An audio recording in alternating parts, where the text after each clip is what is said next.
আমি এখনো নামটা বলছি না ভদ্রতা করে, বাংলাদেশের লোক উত্তাল হয়ে যাবে। আমি সেটা চাই না, আমি দেশকে ভালোবাসি, না বলবো না দেশের স্বার্থে। আমি যদি মুখ খুলি তাহলে ওপার বাংলা উত্তাল হয়ে উঠবে। পশ্চিমবঙ্গের রাজনৈতিক পট পরিবর্তনের ঠিক 1 মাস পর কলকাতার একটি জনসভায় দাঁড়িয়ে তৃণমূল নেত্রী মমতা দিদি এমন একটি বিস্ফোরকমূলক মন্তব্য করে বসলেন। বাংলাদেশ থেকে একটা বড় খুনিকে এসটিএফ অ্যারেস্ট করেছিল জেনে রাখুন, যা নিয়ে বাংলাদেশে অনেক রেভলিউশন হয়েছিল। এখন প্রশ্ন হলো, কেন এমন মন্তব্য আর কোন সত্য গোপন করার কথা বলছে মমতা দিদি? ঘটনার সূত্রপাত বাংলাদেশের ইনকিলাব মঞ্চের প্রধান শরীফ ওসমান হাদি ভাইয়ের হত্যাকাণ্ডকে কেন্দ্র করে। মমতা দিদি তার বক্তব্যে কারো নাম না নিলেও তার কথার ইঙ্গিত ছিল অন্ধকার রাজনৈতিক রহস্যর দিকে।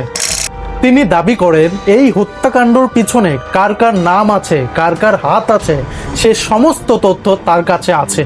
এমনকি এই ঘটনা ঘটার পরে ভারত কেন্দ্রীয় স্বরাষ্ট্রমন্ত্রী অমিত শাহ তাকে পার্সোনালি ফোন করে এই বিষয়টি গোপন রাখার জন্য অনুরোধ করে বলে তিনি জানিয়েছেন।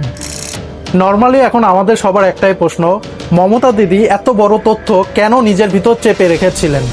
পরবর্তীতে মমতা দিদি নিজেই এটা জানিয়েছেন। তার মতে নিজের ভদ্রতার খাতিরে, নিজের দেশের স্বার্থে এবং বাংলাদেশের তৎকালীন সময় স্পর্শকাতর অবস্থার কারণে তিনি চুপ করেছিলেন।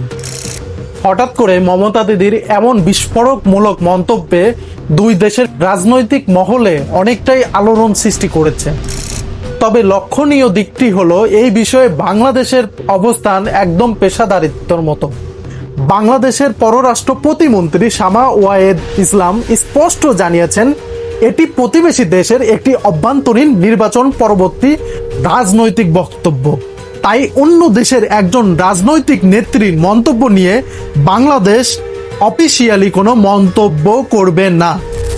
তবে তার মতে শরীফ ওসমান হাদি হত্যাকাণ্ডের বিচার কার্যক্রম একদম জিরো টলারেন্স নীতিতে রয়েছে। অপরাধীদের দেশে ফিরিয়ে আনতে ভারতের কেন্দ্রীয় সরকারের সাথে কূটনৈতিকমূলক আলোচনা চালিয়ে যাচ্ছে। পশ্চিমবঙ্গের তৃণমূলের ক্ষমতা হারানোর পর মমতা দিদির এই মন্তব্যকে অনেকেই রাজনৈতিক চাল হিসেবে দেখছে। তবে যাই হোক, তার এই একটি মন্তব্য আন্তর্জাতিক রাজনীতি আর দুই দেশের কূটনৈতিক সম্পর্কের টেবিলে যে নতুন করে জলঘোলা তৈরি করেছে তাতে কোনো সন্দেহ নেই। আচ্ছা, আপনাদের মতে মমতা দিদির এমন বিস্ফোরকমূলক মন্তব্যর পিছনে আদতে কোনো সত্যি রয়েছে, নাকি এটি আসলে রাজনৈতিক কোনো সমীকরণ? সত্য যেটাই হোক, আমরাও চাই আমাদের ভাই শরীফ ওসমান হাদির হত্যাকাণ্ড সঠিক বিচার হোক। আমরা যেন আমাদের ভাই শরীফ ওসমান হাদির হত্যাকাণ্ড সঠিক বিচারটি দেখে যেতে পারি। মমতা দিদির মন্তব্য বিষয়ে আপনাদের কার কি মতামত রয়েছে আমার কমেন্ট বক্সে আপনারা সবাই জানাবেন।